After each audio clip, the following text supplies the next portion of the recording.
Hi everyone, today we will be starting our new chapter of human physiology, that is locomotion and movement. अभी तक हमने इस channel पे digestion and absorption, breathing and exchange of gases and body fluids and circulation completely cover कर लिया है NCERT line to line. तो उन चैप्टर्स को अगर आपको समझना है उनकी प्लेलिस्ट आप इस चैनल की प्लेलिस्ट सेक्शन में देख सकते हो and you can complete those chapters.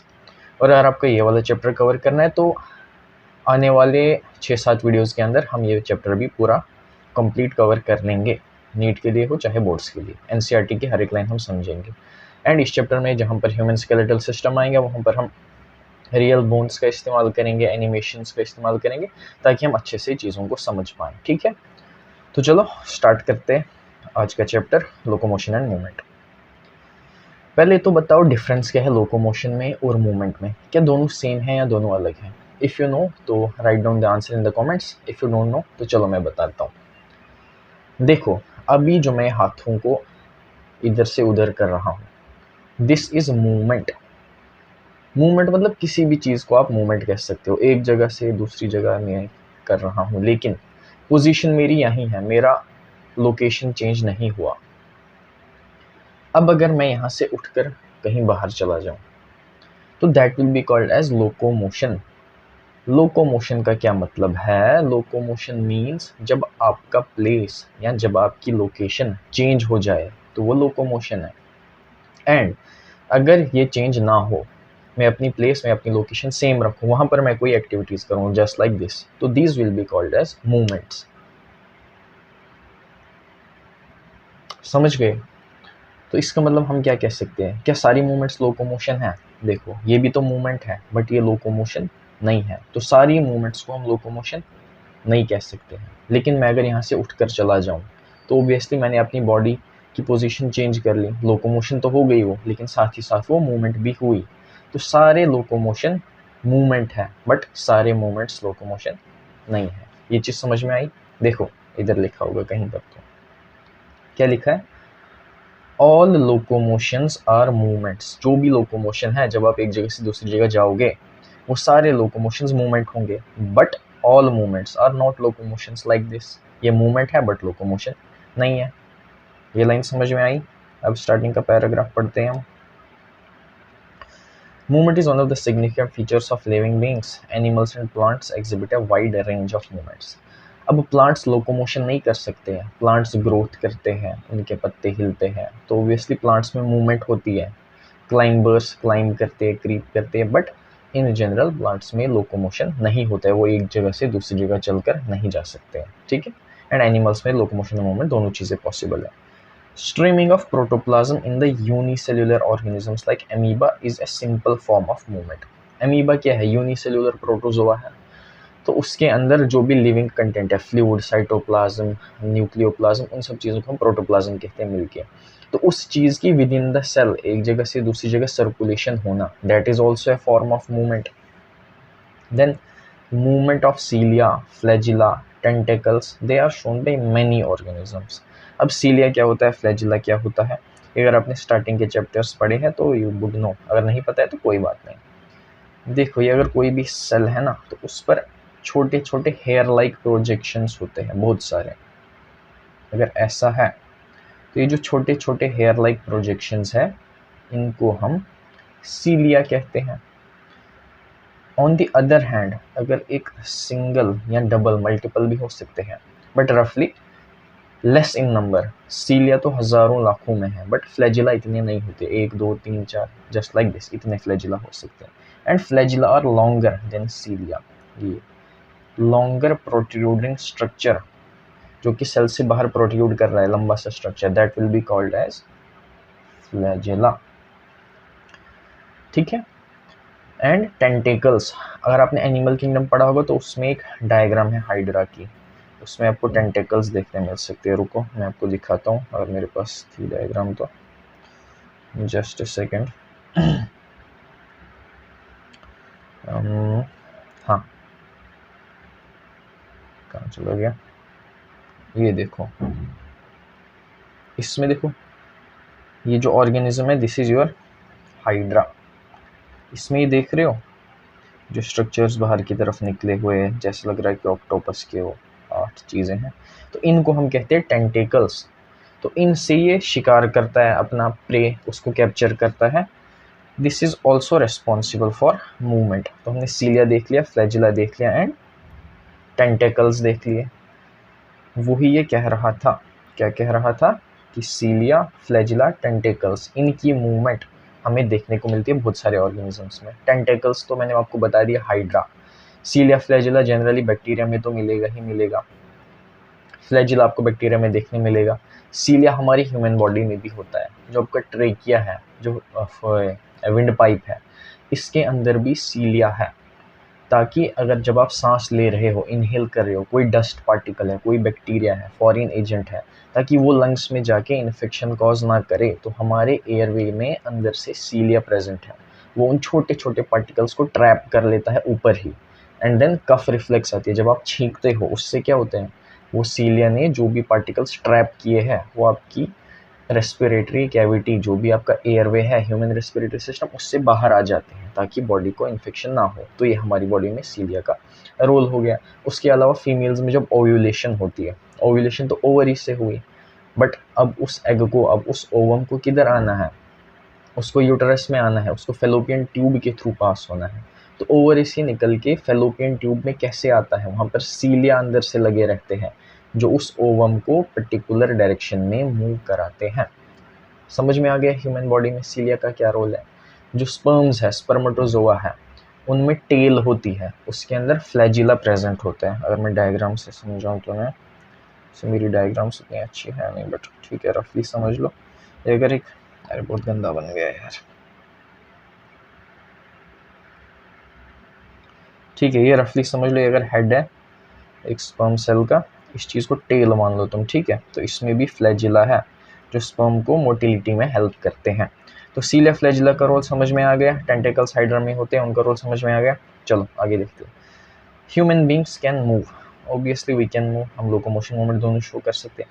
हम अपने हाथ हिला सकते हैं। जॉ देखो, हमारे पास अपर जॉ होता है, लोअर जॉ होता है।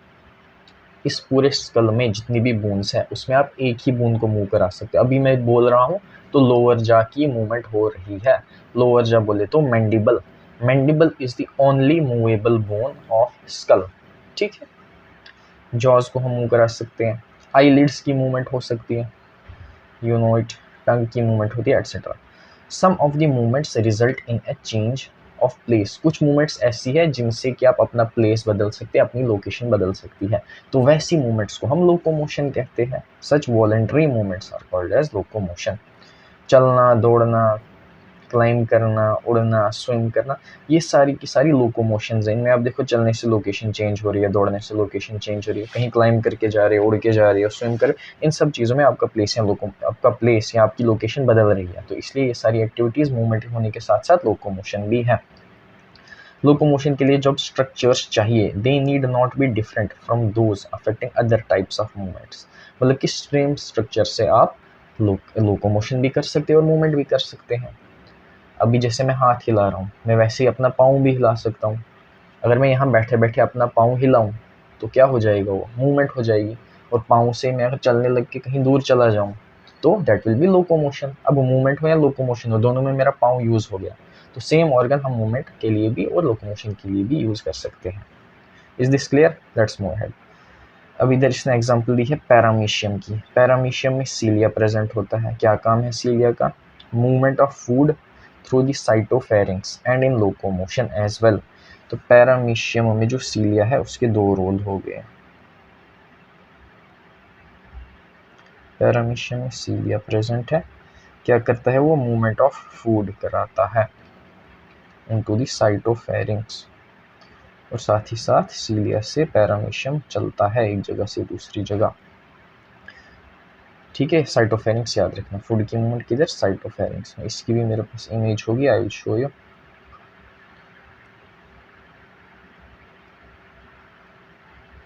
ये देखो, ये आपका पैरामीशियम हो गया। अब इसमें ध्यान से देखो, ये दिख रहे तुम्हें छोटे छोटे structures, they will be your cilia. ये देखो पूरी बॉडी के सरफेस पर जो लाइनिंग है, ये सारा देख पा रहे होंगे ना, ये सारा सीलिया है। मैंने तुम्हें कहा था हजारों लाखों की तादाद में होते हैं, तो देखो कितने सारे सीलिया है। अब ये सीलिया क्या करते हैं इस पैरामीशियम के अंदर, ये देखो इसको आप क्या करो, साइटोफेरिंक्स इस चीज़ को मान लो, ठीक है। तो फूड की मूवमेंट, यहाँ पर अगर कोई फूड पार्टिकल है, अब क्योंकि ये हायर लेवल ऑफ ऑर्गेनिज्म नहीं है, इसमें पूरा का पूरा डाइजेस्टिव सिस्टम डेवलप्ड नहीं है, तो इसमें इन्हीं सीलिया की मूवमेंट से फूड साइटोफेरिंक्स की तरफ आता है, राइट। ये देखो ये जो फूड पार्टिकल्स ये साइटोफेरिंक्स की तरफ आ रहे हैं सीलिया की मदद से, और सारे सीलिया की मूवमेंट से ये क्या करता है, सारे सीलिया जब बीट करेंगे तो पैरामीशियम एक जगह से दूसरी जगह जाता है। तो दोनों काम सीलिया की हेल्प से ही होते हैं पैरामीशियम के अंदर। कौन कौन सा, फूड को साइटोफेरिंक्स में भेजने का और दूसरा लोकोमोशन का, ठीक है। देन हाइड्रा की बात कर रहा है ये। Hydra can use it's tentacles for capturing its prey and also use them for locomotion. Hydra में जो मैंने अभी आपको इमेज दिखाई थी, तो हाइड्रा में टेंटेकल्स प्रे को कैप्चर करने के लिए यूज होते हैं प्लस लोकोमोशन के लिए यूज होते हैं। तो ये कह रहा है कि एक ऑर्गन को हम मल्टीपल यूजेस में देख सकते हैं। जैसे इधर टेंटेकल्स के 2 यूज बताए, सीलिया के 2 यूज बताए। We use limbs for change in body posture and locomotion as well, मैंने आपको अभी एग्जांपल दी। तो इन सारी ऑब्जर्वेशन से हम ये देख सकते हैं कि लोकोमोशन और मूवमेंट को हम अलग तरीके से नहीं पढ़ सकते हैं। अगर लोकोमोशन हो रहा है तो ऑब्वियसली मूवमेंट हो रही है, और मूवमेंट के लिए जो ऑर्गन्स होते हैं उन ऑर्गन से हम लोकोमोशन भी कर सकते हैं। अब इंपॉर्टेंट लाइन जो इस पैराग्राफ में याद करने वाली है, अल्टीमेटली सारे के सारे लोकोमोशन मूवमेंट है, लेकिन सारी मूवमेंट्स लोकोमोशन नहीं है। Just like this, it is a movement but not locomotion. बाकी ये जो इसने एग्जांपल दिया सीलिया फ्लैजिला एंड टेंटेकल्स की, इसको आपको अच्छे से याद रखना। मैंने आपको हमारी बॉडी में सीलिया फ्लैजिला का रोल बता दिया, हाइड्रा में टेंटेकल्स होते हैं, और बाकी पैरामीशियम के सीलिया के 2 यूजेस, ठीक है, वो हो गया। अब टाइप ऑफ मूवमेंट, कितने तरीके की मूवमेंट हो सकती है। अब आप कहोगे चलना, दौड़ना, उछलना, कूदना, नहीं, इस तरीके से क्लासीफाई नहीं करना है। एक साइंटिफिक अप्रोच से देखेंगे तो 3 टाइप्स की मूवमेंट्स आपको ह्यूमन बॉडी के अंदर मिल सकती है। अब वो 3 टाइप्स कौन से हैं, amoeboid movement, ciliary movement, and तीसरी जो कि अपेरेंट है, मस्क्यूलर मूवमेंट। अब क्या है, इनमें क्या होती है और एक दूसरे से कैसे अलग है। मस्क्यूलर मूवमेंट को आपको पता ही है, मसल्स की कंट्रैक्शन की वजह से जो मूवमेंट हो रही है, ये सारी मूवमेंट जो मैं कर रहा हूँ एट द मैक्रोस्कोपिक लेवल जो आप मोस्टली ऑब्जर्व करते हैं, those are the muscular movements. अब एमीबॉइड मूवमेंट क्या होती है, एमीबा के जैसी मूवमेंट। एमीबा कैसे मूव करता है, स्यूडोपोडिया निकलते हैं उसमें, फिर वो आगे की तरफ बढ़ता जाता है, तो that is the way in which amoeba moves. तो हमारी बॉडी में ऐसी कौन सी चीज़ है जो एमोबा की तरह मूव करती है। सोचो, बॉडी फ्लूइड्स एंड सर्कुलेशन में हमने व्हाइट ब्लड सेल्स पढ़े थे। व्हाइट ब्लड सेल्स का क्या काम था, वो बॉडी के डिफेंस मैकेनिज्म में इंपॉर्टेंट रोल प्ले करते हैं। तो WBCs इस एमीबॉइड तरीके से मूव करते हैं। ब्लड वेसल के अंदर जब कोई मान लो पैथोजन आ गया, कहीं पर कोई इन्फेक्शन हो गया, तो WBCs की मूवमेंट कैसे होती है, इन दिस एमीबॉइड फैशन, ठीक है। देन सीलियरी मूवमेंट कहाँ कहाँ पर होती है हमारी बॉडी में, सीलिया किधर है, मैंने आपको बताया रेस्पिरेटरी सिस्टम में, ट्रेकिया में सीलिया है। उसका काम क्या है, कोई भी फॉरेन सब्सटेंस आ जाए, डस्ट पार्टिकल आ जाए, उसको ऊपर ही ट्रैप करना और बाहर निकाल देना ताकि अंदर इन्फेक्शन ना हो। सिमिलरली सीलिया किधर प्रेजेंट है, फीमेल के जेनिटलिया में, फेलोपियन ट्यूब में, ताकि ओवम को हम पर्टिकुलर डायरेक्शन में मूव करा सके फॉर फर्टिलाइजेशन। देन फ्लैजिला अगर हमारी बॉडी में पूछेंगे तो किधर है, स्पर्मेटोजोआ की टेल में है, ताकि स्पर्मेटोजोआ की मूवमेंट में वो हेल्प कर सके। आओ देखते हैं एनसीईआरटी में क्या लिखा है। The cells of human body exhibit 3 main type of movements: amoeboid, ciliary, and muscular. Some specialized type of cells in our body like macrophages and leukocytes. Leuko मतलब white, leukocytes कौन हो गए, WBCs. मैक्रोफेजेस क्या होते हैं, देखो blood में आपने WBCs के अंदर मोनोसाइट पढ़े थे, याद है। मोनोसाइट बड़े बड़े सेल्स होते थे, हॉर्सशू शेप का न्यूक्लियस होता था उनका। एनसीईआरटी में मोड़ो, एक पहले पेज पर डायग्राम दी होगी सारे WBCs की, तो उनमें देखो मोनोसाइट बड़ा सा सेल दिखेगा, हॉर्सशू शेप का न्यूक्लियस रहेगा, ये फैगोसाइटोसिस भी करता है। और बाकी के सारे WBCs कौन सी मूवमेंट करते हैं ब्लड के अंदर, एमीबॉइड मूवमेंट। तो मोनोसाइट और मैक्रोफेज में क्या रिलेशन है, मोनोसाइट ब्लड में है, अगर ये ब्लड से निकलकर बाकी टिश्यूज में चला जाए तो उन टिश्यूज में हम मोनोसाइट के बजाय क्या वर्ड यूज करेंगे, मैक्रोफेज, ठीक है। तो एमीबॉइड मूवमेंट हमारी बॉडी के अंदर किधर किधर हुई, WBCs में और मैक्रोफेजेस में, ठीक है। It is effected by formation of pseudopodia, pseudo means false, podia means foot, false foot, these are finger like projections, कुछ इस तरीके से, ऐसे, इनको हम स्यूडोपोडिया बोलते हैं, ठीक है। स्यूडोपोडिया कैसे बनता है? Streaming of protoplasm, example amoeba में। अब जैसे ये सेल है, ठीक है, तो इसके अंदर का जो भी साइटोप्लाज्म है, न्यूक्लियोप्लाज्म है, जो भी लिविंग कंटेंट है अंदर का, उसको हम प्रोटोप्लाज्म कहते हैं। अब ये प्रोटोप्लाज्म साइक्लिकल तरीके से ऐसे मूव करेगा और इसी मूवमेंट की वजह से स्यूडोपोडिया बनते हैं, ठीक है। How are pseudopodia formed? They are formed by the streaming of protoplasm. Cytoskeletal elements like microfilaments are also involved in amoeboid movements। देखो, साइटोस्केलेटन में आपकी तीन चीजें आ जाती हैं, microtubules, microfilaments and intermediate filaments. अब वो पूछेगा कि स्यूडोपोडिया फॉर्मेशन में कौन इन्वॉल्व है, तो specifically you have to remember microfilaments involve है। माइक्रोट्यूब्यूल ऑप्शन में देगा तो उसको हमें टिक नहीं करना है, अगर हमें माइक्रोफिलामेंट भी ऑप्शन में दिखेगा तो we have to select the best option, ठीक है। माइक्रोफिलामेंट रिस्पॉन्सिबल होते हैं स्यूडोपोडिया फॉर्म करने में along with the streaming of protoplasm. Then second type की मूवमेंट, सीलियरी मूवमेंट, वो कहाँ पर होती है? बॉडी के अंदर जो भी ट्यूब्यूलर ऑर्गन्स हो गए, फेलोपियन ट्यूब, नाम में ही ट्यूब है, ट्रेकिया ट्यूब लाइक स्ट्रक्चर है, इसोफेगस नहीं, इसोफेगस में सीलिया नहीं मिलेगा। Internal tubular organs which are lined by ciliated epithelium, trachea में कौन सा है? Pseudostratified ciliated columnar epithelium, याद कर लो। The coordinated movement of cilia in the trachea help us in removing dust particles and some of the foreign substances inhaled along with the atmospheric air। जब आप सांस लेते हो, dust होती है, कोई फॉरेन सब्सटेंस होता है, वो भी अंदर जाता है, लेकिन वो लंग में जाएगा तो इन्फेक्शन कॉज करेगा, तो उधर इसको ना जाने देना है, इधर जाने से इसको रोकना है। तो जो भी बॉडी के सीलिया है वो कोऑर्डिनेटेडली बीट करते हैं अपवर्ड डायरेक्शन में, ताकि जो भी डस्ट और फॉरेन पार्टिकल है वो ट्रैप हो जाए और मूव हो जाए बाहर, वो चला जाए बॉडी के। ये हो गया बॉडी में सीलिया का फंक्शन। पैसेज ऑफ ओवा through the female reproductive tract is also facilitated bye ciliary movement.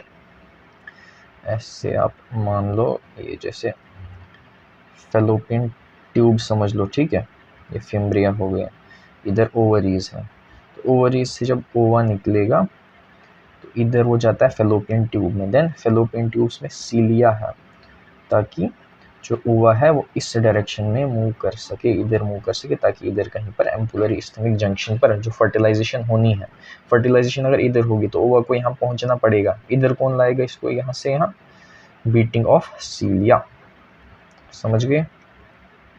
Okay, बढ़ते आगे। Movement of our limbs, jaws, tongue etcetera require muscular movement. Muscular movement मैंने बताया अपेरेंट है, लिप्स की मूवमेंट मैं अभी बोल रहा हूँ, ये सारी मूवमेंट्स मसल्स के थ्रू हो रही है। The contractile property of muscles are effectively used for locomotion। Muscles में क्या क्या प्रॉपर्टी होती है? कंट्रैक्टिलिटी, एक्सटेंसिबिलिटी, इलास्टिसिटी, तो ये सारी मसल्स की प्रॉपर्टी है। अब लोकोमोशन में मसल की कौन सी प्रॉपर्टी यूज होती है? कंट्रैक्टाइल, मसल्स कैन कंट्रैक्ट, तो उसी से क्या होता है, हम मूवमेंट कर सकते हैं। जब आप चलते हैं तो आप पाओगे कि मसल्स में जो आपके काफ मसल्स हैं उनकी कंट्रैक्शन हो रही है। अभी मैं ऐसे कर पा रहा हूँ तो इधर वाले मसल्स की कंट्रैक्शन हो रही है। यू डू लाइक दिस, जोर से अगर आप ऐसे करेंगे तो यहाँ पर इधर से हाथ रखो इन मसल्स पर, then do like this, you will feel इधर के मसल्स हार्ड हो रहे हैं। ये मसल्स का हार्ड होना क्या है? This is nothing but muscle contraction. जब आप ऐसे करते हो बाइसेप्स, तो ये कर क्या रहे हो आप इफेक्टिवली? ये करना मीन्स मसल कंट्रैक्शन, इधर मसल कंट्रैक्ट हुए और इन्होंने इसको पुल कर दिया, तो मूवमेंट हुई किसकी वजह से? मसल्स की कंट्रैक्टाइल प्रॉपर्टी की वजह से। And other movements of human beings and majority of multicellular organisms. Locomotion requires a perfect coordinated activity of muscular, skeletal and neural systems। Locomotion में हमें coordination चाहिए, किसके बीच? मसल्स इधर क्या है, हड्डियों के साथ चिपके हुए हैं, तो मसल्स, स्केलेटल सिस्टम, और कंट्रैक्शन का सिग्नल दे कौन रहा है? ब्रेन। मैंने अभी सोचा कि मैं बाजू को कंट्रैक्ट कराऊंगा, तो इधर से यहाँ तक मैसेज कौन लेकर आया? न्यूरॉन्स। तो न्यूरॉन्स बोले तो नर्वस सिस्टम, तो तो नर्वस सिस्टम को कोऑर्डिनेट करना पड़ेगा कि उसने जब सिग्नल दिया उसी टाइम पर इन मसल्स को कंट्रैक्ट करना है, ऐसा नहीं कि ये पहले ही कंट्रैक्ट कर गए या बाद में। तो पर्टिकुलर कोऑर्डिनेशन होना चाहिए स्केलेटल सिस्टम हड्डियों के बीच, उनके साथ मसल्स चिपके मस्कुलर सिस्टम के बीच, और जो सिग्नल भेज रहा है नर्वस सिस्टम, इन तीनों में जब कोऑर्डिनेशन होगा तभी अच्छे से इफेक्टिव लोकोमोशन पॉसिबल है। ठीक है। In this chapter you will learn about the type of muscles, their structures, mechanism of contraction, अच्छे से समझाएंगे ये सब तुम्हें, and important aspect of skeletal system, सब चीज़ अच्छे से हम समझेंगे। चलो 17.2 मसल के बारे में हम डिटेल में पढ़ते हैं। क्या होते हैं मसल? बाइसेप्स को लेकर चलते हैं। ठीक है, अभी आपको दिख नहीं रहा होगा, हाफ नहीं है, बट अपने आप में आप फील कर सकते हैं। ठीक है, ये मान लो बाइसेप्स मसल है। ठीक है, अब मसल बनता कैसे है? एक मसल के अंदर बहुत सारे बंडल्स प्रेजेंट होते हैं, उन बंडल्स को कहते हैं फेसिकल। जैसे अगर मैं कहूँ कि ये मसल है, कोई क्रॉस सेक्शन है, ठीक है, ये मसल था, इसको ऐसे काट देंगे, फिर हम ऐसे सामने उसको देखेंगे, वही मैं इधर कर रहा हूँ। ठीक है, तो ये मसल में बहुत सारे बंडल्स होंगे, एक बंडल, दो बंडल, तीन बंडल, चार बंडल। इन बंडल्स को मैं क्या कह रहा हूँ? फेसिकल। तो मतलब बहुत सारे फेसिकल्स मिलकर एक मसल बनाते हैं। इस बंडल की बाहर की जो कवरिंग है ना, ये पूरा का पूरा बंडल देखो, जो मैं हाईलाइट करूंगा ना, ये सारा आपका फेसिकल है। इस फेसिकल में अंदर कुछ है और बाहर इसकी एक कवरिंग बनी है, कनेक्टिव टिश्यू की कवरिंग है। इस कवरिंग को हम फेशिया कहते हैं। क्या कहते हैं? फेशिया। कंफ्यूज नहीं होना फेसिकल और फेशिया में। फेशिया क्या है? ये जो आपका एक बंडल है, पूरा बंडल इज योर फेसिकल, उस बंडल के बाहर का कवर जो लगा हुआ है, दैट इज योर फेशिया। ठीक है, देन इस बंडल के अंदर भी बहुत सारी कुछ चीज़ें होंगी। क्या होंगी? मसल फाइबर्स होंगे। मसल फाइबर मतलब एक पर्टिकुलर सेल मसल का, जिसको आप मायोसाइट भी कह सकते हो। अब इस सेल का क्या होगा? प्लाज्मा मेम्ब्रेन होगी, साइटोप्लाज्म होगा। मसल सेल के लिए जो प्लाज्मा मेम्ब्रेन है उसको हम सार्कोलिमा कहते हैं। क्या कहते हैं? सार्कोलिमा। और जो साइटोप्लाज्म है, गेस करो उसको क्या कहेंगे? सार्कोप्लाज्म। देन सेल के अंदर ऑर्गेनील्स होती है, एंडोप्लाज्मिक रेटिक्यूलम होगा, तो उसको क्या बोलेंगे हम? Sarcoplasmic reticulum. ईआर का क्या काम होता है? इधर सार्कोप्लाज्मिक रेटिकुलम का क्या काम होगा? ये अपने अंदर बहुत सारा कैल्शियम स्टोर करके रखेगा, तो इसको हम कहेंगे स्टोर हाउस ऑफ कैल्शियम। ये बेसिक सी चीज़ समझ में आ गई। फिर ये जो आप सेल देख रहे हो, इसमें बहुत सारे मायोफिलामेंट्स होंगे। ये मसल फाइबर है, इसके अंदर बहुत सारे मायोफिलामेंट्स होंगे। फिर उनमें एक्टिन और मायोसिन होगा। एनसीईआरटी पढ़ेंगे, धीरे धीरे आपको और चीज़ें समझ में आएंगी। Stay with me. यह है ऑलरेडी स्टडीड इन किसी पुराने चैप्टर में। क्या आपने पढ़ा है कि सीलिया और फ्लैजिला आउट ग्रोथ होती है सेल मेम्ब्रेन की। सेल मेम्ब्रेन से बाहर कोई स्ट्रक्चर प्रोट्रूड करेगा, छोटू सा स्ट्रक्चर होगा सीलिया, बड़ा सा स्ट्रक्चर होगा तो flagella. Flagellar movement helps in the swimming of spermatozoa. मैंने आपको समझाया था, इधर कहाँ समझाया था, डायग्राम मैंने इरेज कर दिया।